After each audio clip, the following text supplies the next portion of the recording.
Muy buenos días, muy buenas tardes o muy buenas noches tengan todos ustedes, queridos amigos y queridas amigas. Y claro que sí, por supuesto que sí, todos ustedes los que están en medio, bienvenidos una vez más a este su programa favorito, ¡Pah!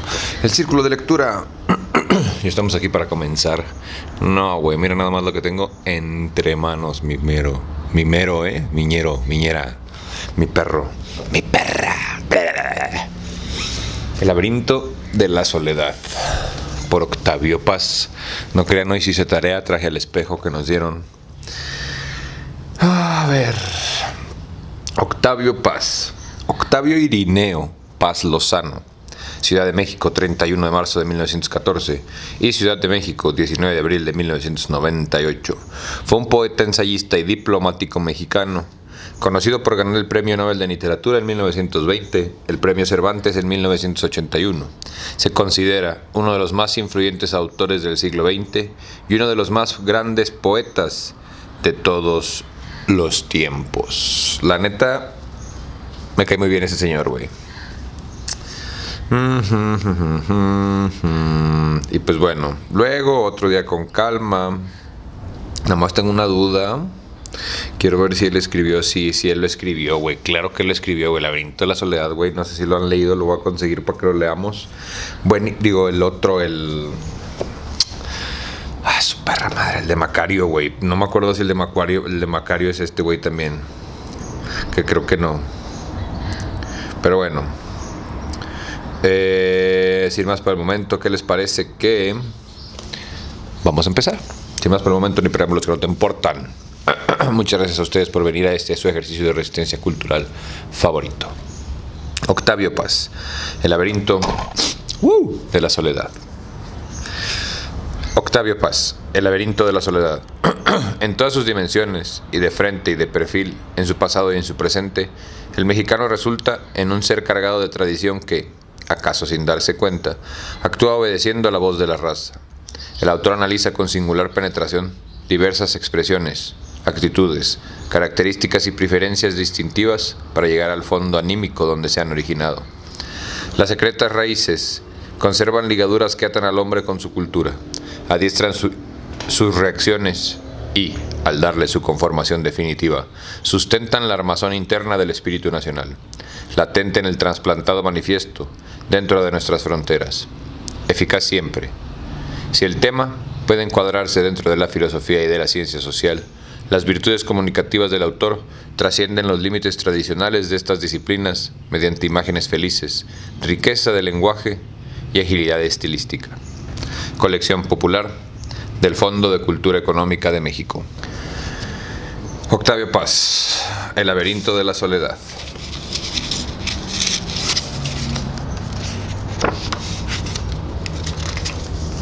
Colección popular 107. Lo otro no existe. Tal es la fe tradicional, la incurable creencia de la razón humana. Identidad igual a realidad. Como si a fin de cuentas todo hubiera de ser, absoluta y necesariamente, uno y lo mismo. Pero lo otro no se deja de eliminar. Subsiste, persiste. Es el hueso duro de roer en la razón que se deja los dientes. Abel Martín, con fe poética, no menos humana que la fe racional, creía en lo otro, en la esencial heterogeneidad del ser, como si dijéramos en la incurable otredad que padece lo uno. Antonio Machado. Capítulo 1. El Pachuco y otros extremos. Muchísimas gracias a ti por venir. Capítulo 1. El Pachuco y otros extremos. A todos en algún momento se nos ha revelado nuestra existencia como algo particular, intransferible y precioso. Casi siempre, esta revelación se sitúa en la adolescencia. El descubrimiento de nosotros mismos se manifiesta como un sabernos solos. Entre el mundo y nosotros se abre una impalable, transparente muralla, la de nuestra conciencia. Es cierto que apenas nacemos nos sentimos solos, pero niños y adultos pueden trascender su soledad y olvidarse de sí mismos a través del juego o del trabajo. En cambio, el adolescente, vacilante entre la infancia y la juventud, queda suspenso en un instante ante la infinita riqueza del mundo. El adolescente se asombra de ser, y al pasmo sucede la reflexión. Inclinado sobre el río de su conciencia, se pregunta si ese rostro que aflora lentamente del fondo, deformado por el agua, es el suyo. La singularidad del ser, pura sensación en el niño, se transforma en problema y pregunta, en conciencia interrogante. A los pueblos en trance de crecimiento les ocurre algo parecido. Su ser se manifiesta como interrogación. ¿Qué somos? ¿Y cómo realizaremos eso que somos?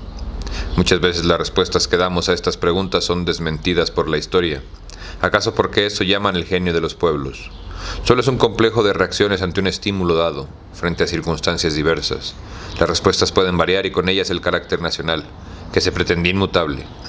A pesar de la naturaleza, casi siempre ilusoria de los ensayos de psicología nacional, me parece reveladora la insistencia con que en ciertos periodos los pueblos se vuelven sobre sí mismos y se interrogan.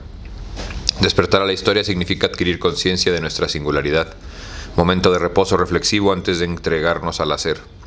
Cuando soñamos que soñamos, está próximo el despertar, dice Novalis. No importa, pues, que las respuestas que dimos a nuestras preguntas sean luego corregidas por el tiempo. También el adolescente ignora las futuras transformaciones de ese rostro que ve en el agua, indescifrable a primera vista, como una piedra sagrada cubierta de incisiones y signos.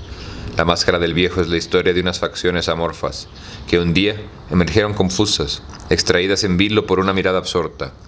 Por virtud de esa mirada las facciones se hicieron rostro y, más tarde, máscara, significación, historia.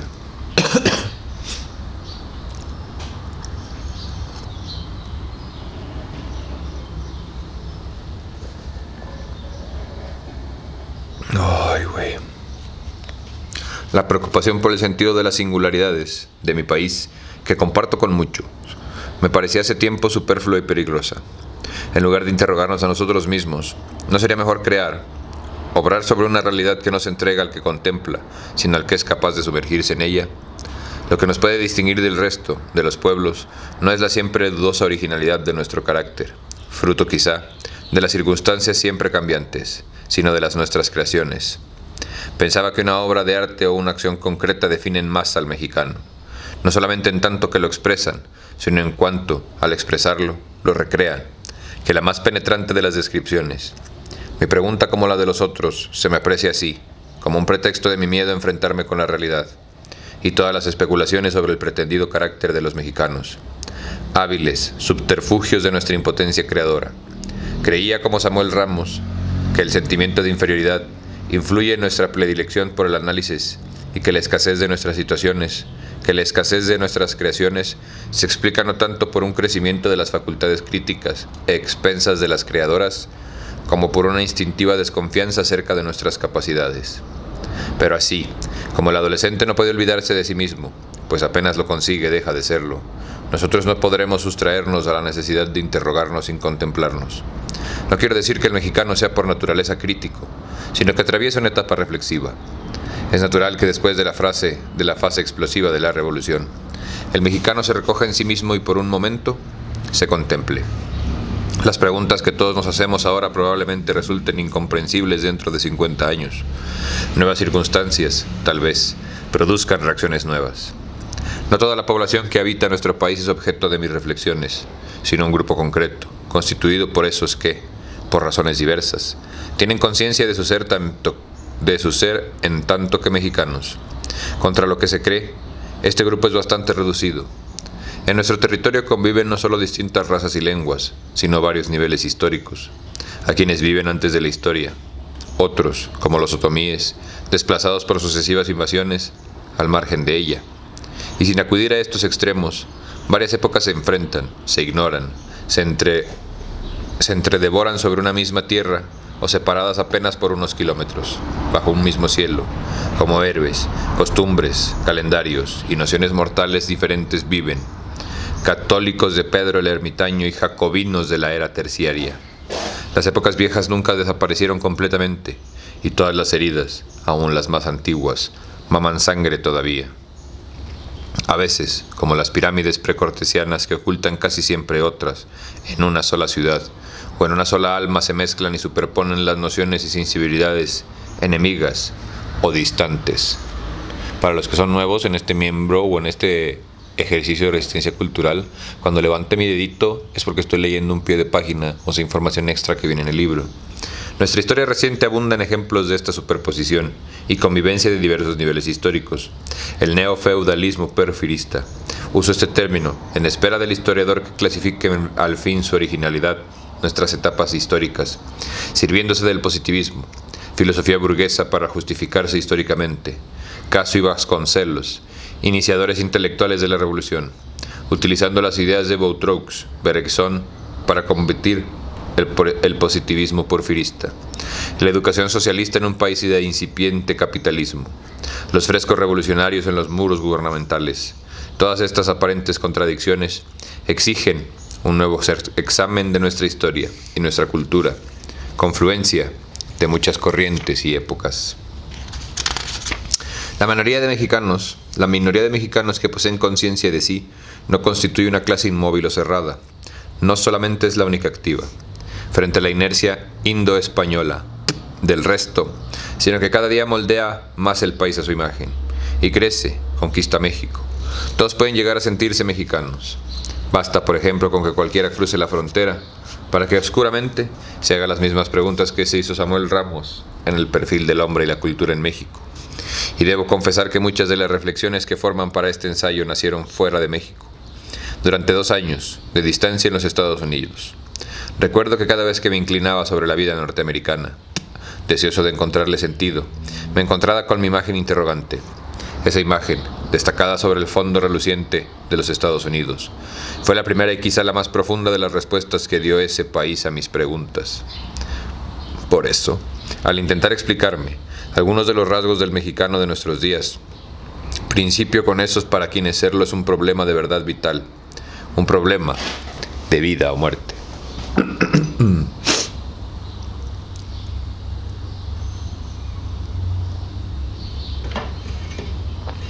Y cabrón. Al iniciar mi vida en los Estados Unidos residí algún tiempo en Los Ángeles, ciudad habitada por más de 1 millón de personas de origen mexicano. A primera vista sorprende al viajero, además de la pureza del cielo y la fealdad de las dispersas y ostentosas construcciones, la atmósfera vagamente mexicana de la ciudad, imposible de apresar con palabras o conceptos. Esta mexicanidad, gusto por los adornos, descuido y fausto, negligencia, pasión y reserva, flota en el aire. Y digo que flota porque no se mezcla ni se funde con el otro mundo, el mundo norteamericano, hecho de precisión y eficacia. Flota, pero no se opone. Se balancea impulsada por el viento, a veces desgarrada como una nube, otras erguida como un cohete que asciende. Se arrastra, se pliega, se expande, se contrae, duerme o sueña. Hermosura harapienta, flota, no acaba de ser, no acaba de desaparecer. Algo semejante ocurre con los mexicanos que uno encuentra en la calle, aunque tengan muchos años de vivir ahí, usen la misma ropa, hablan el mismo idioma y sientan vergüenza de su origen. Nadie los confundirá con los norteamericanos auténticos. Y no se crea que los rasgos físicos son tan determinantes como vulgarmente se piensa. Lo que me parece distinguirlos del resto de la población es su aire furtivo o inquieto, de seres que se disfrazan, de seres que temen la mirada ajena, capaces de desnudarlos y dejarlos en cueros. Cuando se habla con ellos se advierte de su sensibilidad, se parece a la del péndulo, un péndulo que ha perdido la razón y que oscila con violencia y sin compás. En este estado de espíritu, o de ausencia de espíritu, ha engendrado lo que se ha llamado el pachuco. Como es sabido, los pachucos son bandas de jóvenes generalmente de origen mexicano, que viven en las ciudades del sur y que se singularizan tanto por su vestimenta como por su conducta y su lenguaje. Rebeldes incisivos, rebeldes instintivos. Contra ellos se ha cebado más de una vez el racismo norteamericano, pero los pachucos no reivindican su raza ni la nacionalidad de sus antepasados, a pesar de que su actitud revela una obstinada y casi fanática voluntad de ser. Esa voluntad no afirma nada concreto sino la decisión, ambigua como se verá, de no ser como los otros que los rodean. El pachuco no quiere volver a su origen mexicano, tampoco, al menos en apariencia, desea fundirse a la vida norteamericana. Todo es Todo en él es impulso, que se niega a sí mismo, nudo de contradicciones, enigma, y el primer enigma es un nombre mismo, Pachuco, vocablo de incierta afiliación que dice nada y dice todo, extraña palabra que no tiene significado preciso, o que, más exactamente, está cargada, como todas las creaciones populares, de una pluralidad de significados. Queramos o no, estos seres son mexicanos, uno de los extremos a los que puede llegar el mexicano, incapaces de asimilar una civilización que, por lo demás, los rechaza. Los pachucos no han encontrado más respuesta a la hostilidad ambiente que esta esperada afirmación de su personalidad. En los últimos años, han surgido en los Estados Unidos muchas bandas de jóvenes que recuerdan a los pachucos de la posguerra. No podía ser de otro modo. Por una parte, la sociedad norteamericana se cierra en el exterior. Por la otra, interiormente se petrifica. La vida no puede penetrarla. Rechazada se desperdicia. Corre por las afueras sin fin propio. Vida al margen. Informe sí, pero vida que busca su verdadera forma.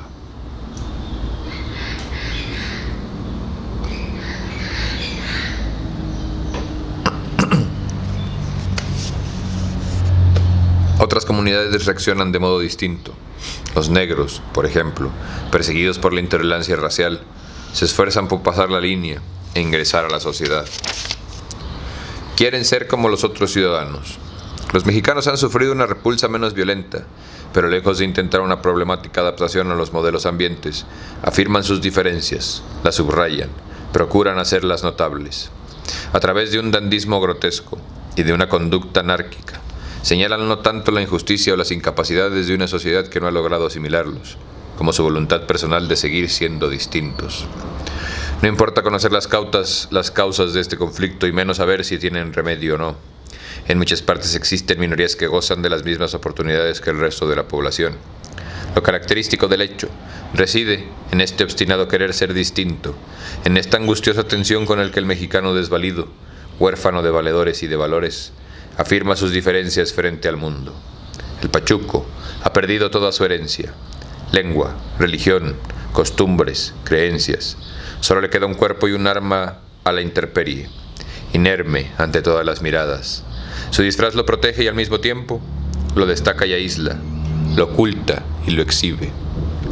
Con su traje, deliberadamente estético y sobre cuyas obvias significaciones no es necesario detenerse, no pretende manifestar su adhesión a secta o agrupación alguna. El pachuquismo es una sociedad abierta. En este país donde abundan religiones y atavíos tribales, destinados a satisfacer el deseo del norteamericano medio de sentirse parte de algo más vivo y concreto que la abstracta moralidad de la American Way of Life, el traje del pachuco no es un uniforme ni un ropaje ritual. Es, simplemente, una moda. Como todas las modas está hecha de novedad.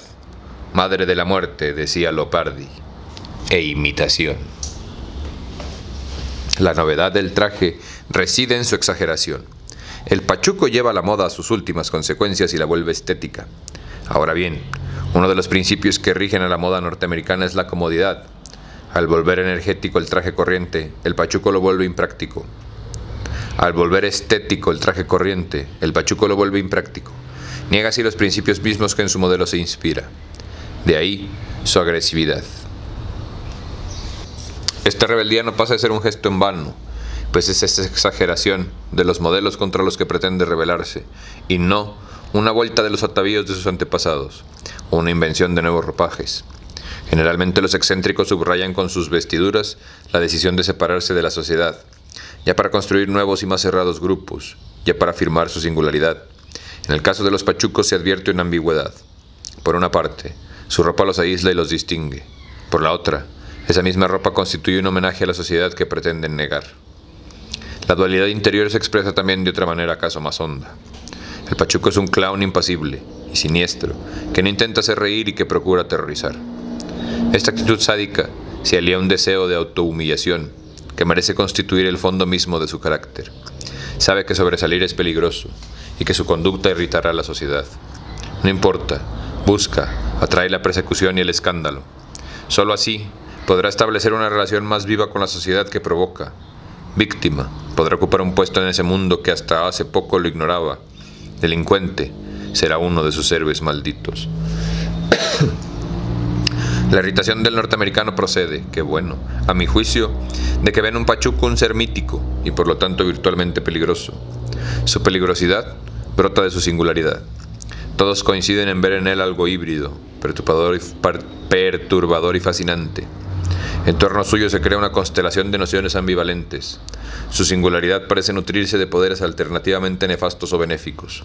Unos le atribuyen virtudes eróticas poco comunes. Otros, una perversión que no incluye la agresividad.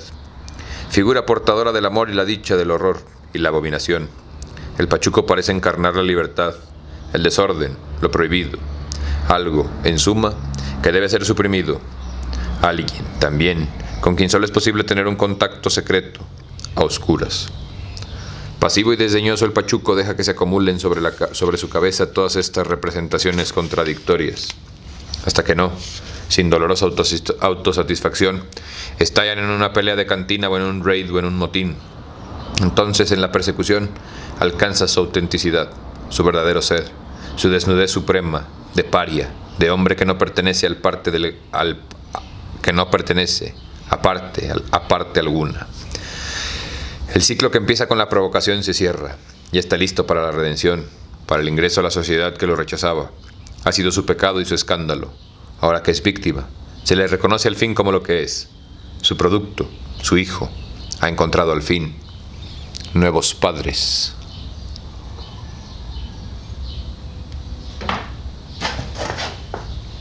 Para caminos secretos y arriesgados, el pachuco intenta ingresar a la sociedad norteamericana, mas él mismo se veda en el acceso. Desprendido de su cultura tradicional, el pachuco se afirma un instante como soledad de reto. Niega a la sociedad que procede y a la norteamericana. El pachuco se lanza al exterior, pero no para fundirse con lo que lo rodea, sino para retearlo. Gesto suicida, pues el pachuco no afirma nada, no define nada, excepto su exasperada voluntad de no ser. No es una intimidad que se vierte, sino una llaga que se muestra, una herida que se exhibe, una herida que también es un adorno bárbaro, caprichoso y grotesco, una herida que se ríe de sí misma y que se engalana para ir de cacería. El pachuco es la presa que se adorna para llamar la atención de los cazadores. La persecución lo redime y rompe su soledad. Su salvación depende del acceso a esta misma soledad que aparenta negar. Soledad y pecado, comunión y salud, se convierten en términos equivalentes. Sin duda, en la figura del pachuco hay muchos elementos que no aparecen en esta descripción, pero el hibridismo de su lenguaje y de su porte me parecen indudable reflejo de una oscilación psíquica entre dos mundos irreducibles y que vanamente quiere conciliar y superar, el norteamericano y el mexicano. El pachuco no quiere ser mexicano, pero tampoco yanqui. Cuando llegué a Francia en 1945 observé con asombro que la moda de los muchachos y muchachas de ciertos barrios, especialmente entre estudiantes artistas, recordaba la de los pachucos del sur de California. Era una rápida e imaginativa adaptación de lo que esos jóvenes, aislados durante años, pensaban que era la moda norteamericana. Pregunté a varias personas. Casi todas me dijeron que esa moda era exclusivamente francesa y que había sido creada a fin de la ocupación. Algunos llegaban hasta considerarla como una de las formas de resistencia. Su fantasía y barroquismo eran una respuesta al orden de los alemanes, aunque no excluyo la posibilidad de una imitación más o menos indirecta. La coincidencia me parece notable y significativa. Como siempre ha habido cosas que no necesitamos decirnos los unos a los otros, güey, para que simplemente se expanda el virus, el chisme, ¿no? Yo les puedo platicar que yo soy niño de los 90s, o sea, crecí en los 90s. Y, güey, no sé cómo verga le hicimos sin internet, ¿no? Sin celulares, ni ninguna de esas pendejadas que tenemos ahorita y nos roban el tiempo y la energía. En México, por lo menos, güey, o en Querétaro, para poner de moda, güey, o para que todos los niños de mi edad supieran que Michael Jackson se había sacado 2 costillas para podérsela chupar a sí mismo, güey. Paréntesis cultural. Todos los niños de mi generación lo sabían, güey. No sé cómo verga le hicimos para ponernos de acuerdo. Si esto ocurre con personas que hace mucho tiempo abandonaron su patria, que apenas si hablan el idioma de sus antepasados, y para quienes esas secretas raíces que atan al hombre con su cultura se han secado casi por completo, ¿qué decir de los otros? Su reacción no es tan enfermiza, pero pasado el primer deslumbramiento que produce la grandeza de ese país, todos se colocan de modo instintivo en una actitud crítica, nunca de entrega. Recuerdo que una amiga que me hacía notar la belleza del Berkeley me decía: sí, esto es muy hermoso, pero no logro comprenderlo del todo. Aquí hasta los pájaros hablan inglés. ¿Cómo quieres que me gusten las flores si no conozco su nombre verdadero, su nombre en inglés, su nombre que se ha fundido ya con los colores y los pétalos, un nombre que ya es la cosa misma? Yo digo bugambilia. Tú piensas en las que has visto en tu pueblo, trepando un fresno moradas y litúrgicas, o sobre un muro, cierta tarde bajo una luz plateada. Y la bugambilia forma parte de tu ser, es una parte de tu cultura, es eso que recuerdas después de haberlo olvidado. Esto es muy hermoso, pero no es mío, porque lo que dicen el ciruelo y los eucaliptos no lo dicen para mí, ni a mí me lo dicen.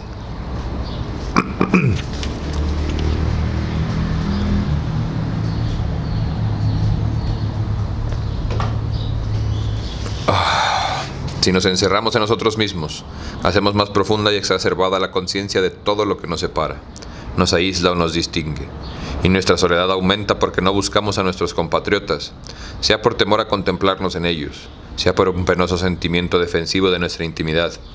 El mexicano, fácil a la efusión sentimental, la rehuye. Vivimos ensimismados, como esos adolescentes taciturnos, y de paso diré que apenas si he encontrado esa especie entre los jóvenes norteamericanos, dueños de no se sabe qué secreto, guardado por una apariencia hosca, pero que espera solo el momento propicio para revelarse. No quisiera extenderme en la descripción de estos sentimientos ni en la aparición, muchas veces simultánea, de estados deprimidos o frenéticos. Todos ellos tienen en común el ser irrupciones inesperadas, que rompen un equilibrio difícil, hecho de la imposición de formas que nos oprimen o mutilan. La existencia de un sentimiento real, o supuesta inferioridad frente al mundo, podría explicar, parcialmente al menos, la reserva con la que el mexicano se presenta a los demás, y la violencia inesperada con que las fuerzas reprimidas rompen esta máscara impasible. Pero más vasta y profunda que el sentimiento de inferioridad yace la soledad. Es imposible identificar ambas actitudes. Sentirse solo no es sentirse inferior, sino distinto. El sentimiento de soledad, por otra parte, no es una ilusión como a veces lo es el de inferioridad, sino la expresión de un hecho real. Somos de verdad distintos, y de verdad estamos solos. No es el momento de analizar este profundo sentimiento de soledad, que se afirma y se niega alternativamente en la melancolía y el jubilo, en el silencio y en el alarido, en el crimen gratuito y en el fervor religioso.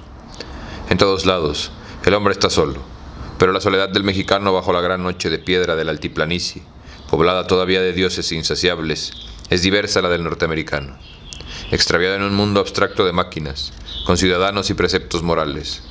En el Valle de México, el hombre se siente suspendido entre el cielo y la tierra, y oscila entre poderes y fuerzas contrarias, ojos petrificados, bocas que devoran. La realidad, esto es, el mundo que nos rodea, existe por sí misma, tiene vida propia y no ha sido inventada, como los Estados Unidos, por el hombre. El mexicano se siente arrancado del seno de esta realidad, a un tiempo creadora y destructora, madre y tumba, Coatlicue. Ha olvidado el nombre, la palabra que lo liga a todas esas fuerzas en que se manifiesta la vida. Por eso grita o calla, apuñalea o reza, se echa a dormir 100 años. 500. La historia de México es la del hombre que busca su filiación, su origen, sucesivamente afrancesado, hispanista, indigenista, pocho. Cruza la historia como un cometa de jade que de vez en cuando relampaguea, en su excéntrica carrera que presigue. Va tras su catástrofe, quiere volver a ser sol, volver al centro de la vida de donde un día, en la conquista o en la independencia, fue desprendido. Nuestra soledad tiene las mismas raíces que el sentimiento religioso. Es una orfandad, una oscura conciencia de que hemos sido arrancados del todo, y una ardiente búsqueda, una fuga y un regreso tentativa por restablecer los lazos que nos unían a la creación. Nada más alejado de ese sentimiento que la soledad del norteamericano. En ese país, el hombre no se siente arrancado del centro de la creación, ni suspendido entre fuerzas enemigas. El mundo ha sido construido por él y está hecho a su imagen. Es su espejo, pero ya no se reconocen esos objetos inhumanos, ni tampoco en sus semejantes. Como el mago inexperto, sus creaciones ya no le obedecen. Está solo entre sus obras, perdido en un páramo de espejos, como dice José Gorostiza. Mames, está bien bueno esto, güey.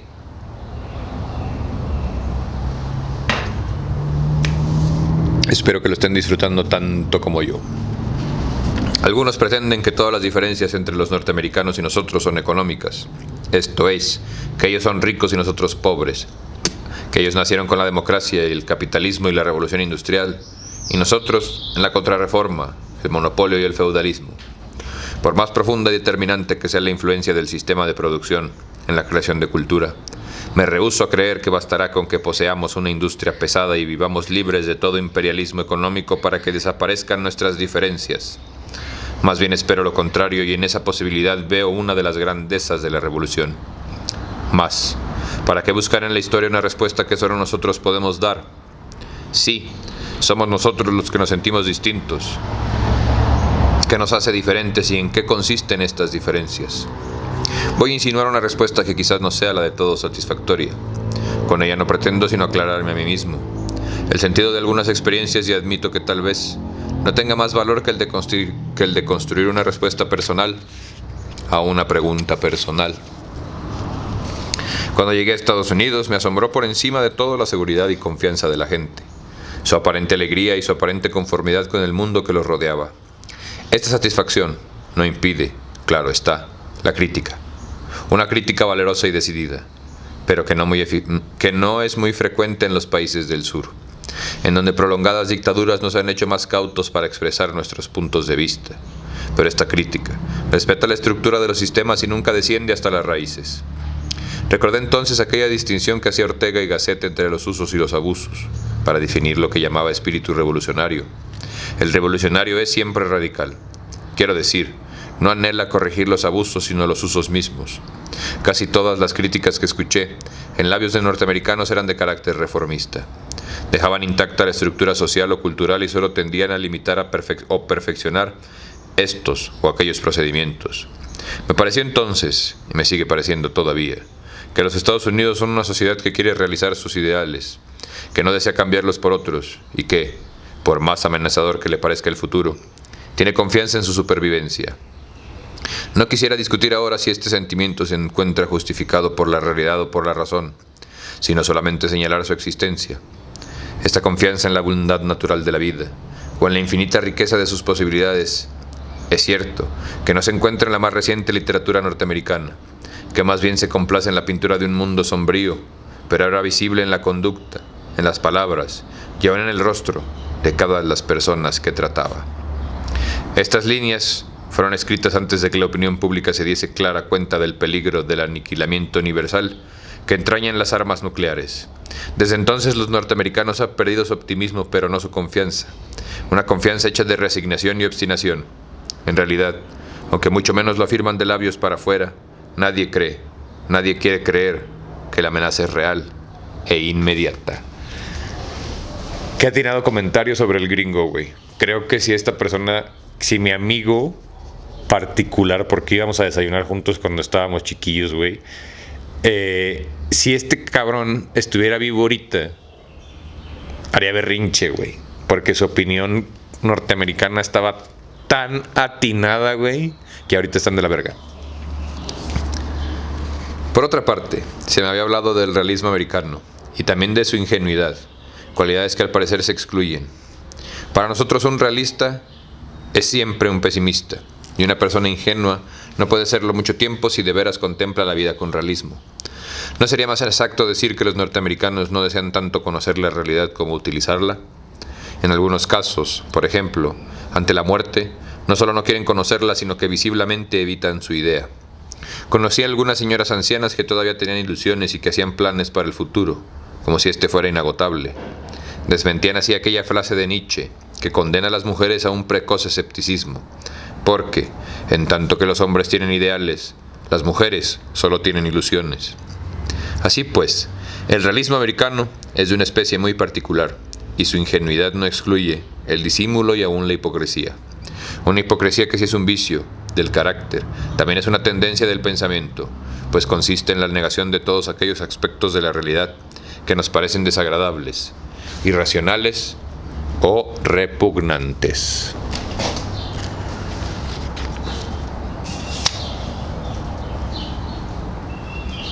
Y no terminan aquí nuestras diferencias. Ellos son crédulos, nosotros creyentes. Aman los cuentos de hadas y las historias policíacas, nosotros los mitos y las leyendas. Los mexicanos mienten por fantasía, por desesperación o para superar su vida sórdida. Ellos no mienten, pero sustituyen la verdad verdadera, que es siempre desagradable, por una verdad social. Nos emborrachamos para confesarnos, ellos para olvidarse. Son optimistas, nosotros nihilistas. Solo que nuestro nihilismo no es intelectual, sino una reacción instintiva. Por lo tanto, es irrefutable. Los mexicanos son desconfiados, ellos son abiertos. Nosotros somos tristes y sarcásticos, ellos alegres y humorísticos.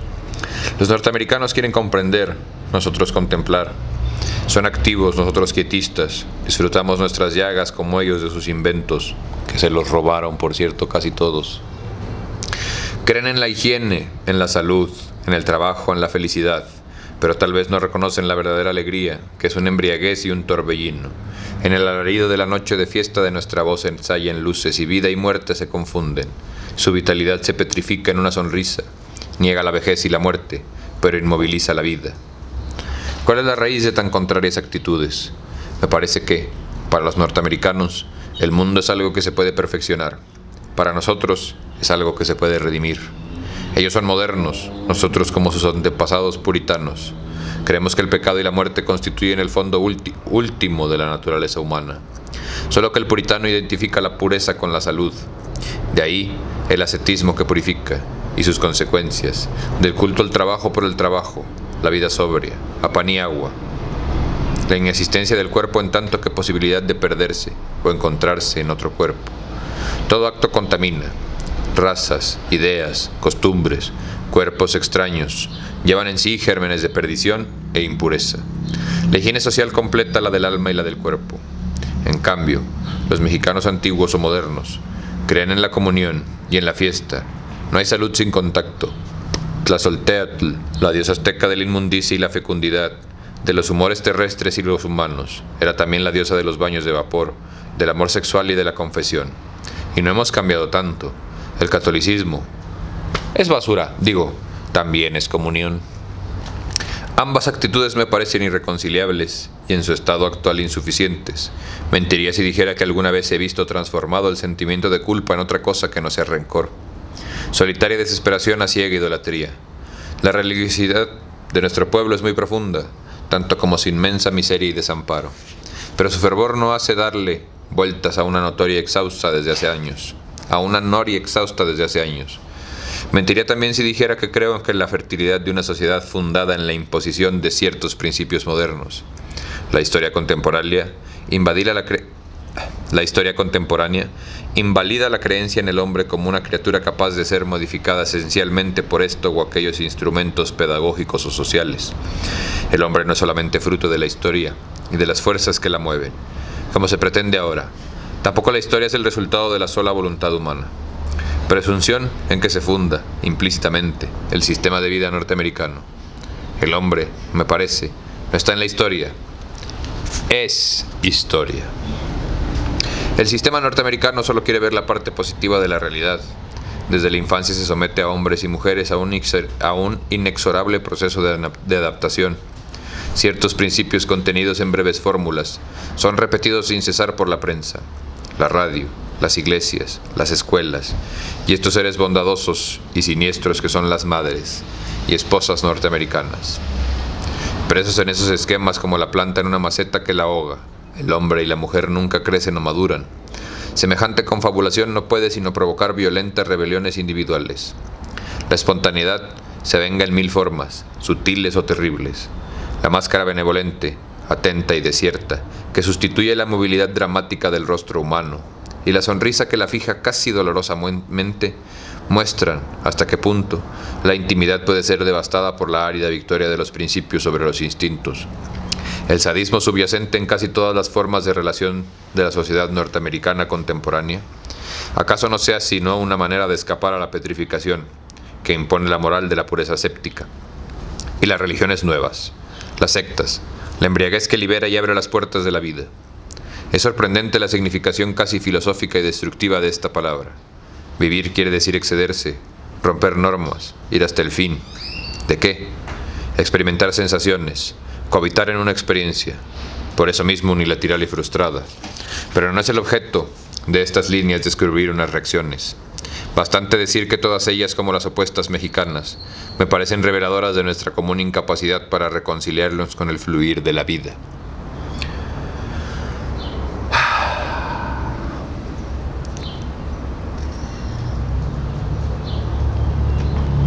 Un examen de los grandes mitos humanos relativos al origen de la especie y al sentido de nuestra presencia en la Tierra revela que toda cultura, extendida como creación y participación de valores, parte de la convicción de que el orden del universo ha sido roto o violado por el orden. Ese intruso, por el hueco o abertura de la herida del hombre, ha infligido en la carne compacta del mundo, puede irrumpir de nuevo el caos, que es el estado antiguo, por así decirlo, natural de la vida. El regreso del antiguo desorden original es una amenaza que obsesiona a todas las conciencias en todos los tiempos. Hölderlin expresa en varios poemas el pavor ante la fatal seducción que ejerce sobre el universo y sobre el hombre la gran boca vacía del caos. Si fuera un camino recto, como caballos furiosos se desbocan los elementos, cautivos y antiguas a las leyes de la tierra, y un deseo de volver a lo informe brota incesante. Hay mucho que defender, hay que ser felices. Los frutos maduros. Hay que ser fieles porque hay mucho que defender. El hombre colabora activamente a la defensa del orden nuevo, del orden universal, sin cesar amenazado por lo informe. Y cuando éste se derrumba debe crear uno nuevo, esta vez suyo. Pero el exilio, la expiación y la penitencia deben preceder a la reconciliación del hombre con el universo. Ni mexicanos ni norteamericanos hemos logrado esta reconciliación. Y lo que es más grave, temo que hayamos perdido el sentido mismo de toda actividad humana. Asegurar la vigencia de un orden en que coincidan la conciencia y la inocencia, el hombre y la naturaleza. Si la soledad del mexicano es la de las aguas estancadas, la del norteamericano es la del espejo. Hemos dejado de ser fuentes. Es posible que lo que llamamos pecado no sea sino la expresión mítica de la conciencia de nosotros mismos, de nuestra soledad. Recuerdo que en España, durante la guerra, tuve la revelación de otro hombre y de otra clase de soledad, ni cerrada ni maquinal, sino abierta a la trascendencia. Sin duda, la cercanía de la muerte y la fraternidad de las armas profundecen, en todos los tiempos y en todos los países, una atmósfera propicia a lo extraordinario, a todo aquello que sobrepasa la contradicción humana, que sobrepasa la condición humana y rompe el círculo de soledad que rodea a cada hombre. Pero en aquellos rostros obtusos y obstinados, brutales y groseros, semejantes a los que, sin complacencia y con un realismo, acaso encarnizado, nos ha dejado la pintura española, había algo como una desesperación esperanzada, algo muy concreto y al mismo tiempo muy universal. No he visto después rostros parecidos. Mi testimonio puede ser tachado de ilusorio. Considero inútil detenerme en esta objeción. Esta evidencia ya forma parte de mi ser. Pensé entonces, y lo sigo pensando, que en aquellos hombres amanecía otro hombre. El sueño español no por español, sino por universal, y al mismo tiempo, por concreto que era un sueño de carne y hueso, y ojos atónitos, fue luego roto y manchado, y los rostros que vi han vuelto a ser lo que eran antes y que se apoderase de ellos aquella alborozada seguridad, en la vida o en la muerte. Rostros de gente humilde y ruda, pero su recuerdo no me abandona. Quien ha visto la esperanza no la olvida, la busca bajo todos los cielos y entre todos los nombres, y sueña que un día va a encontrarla de nuevo. No sabe dónde, acaso entre los suyos. En cada hombre late la posibilidad de ser o más. En cada hombre late la posibilidad de ser, o, más exactamente, de volver a ser otro hombre.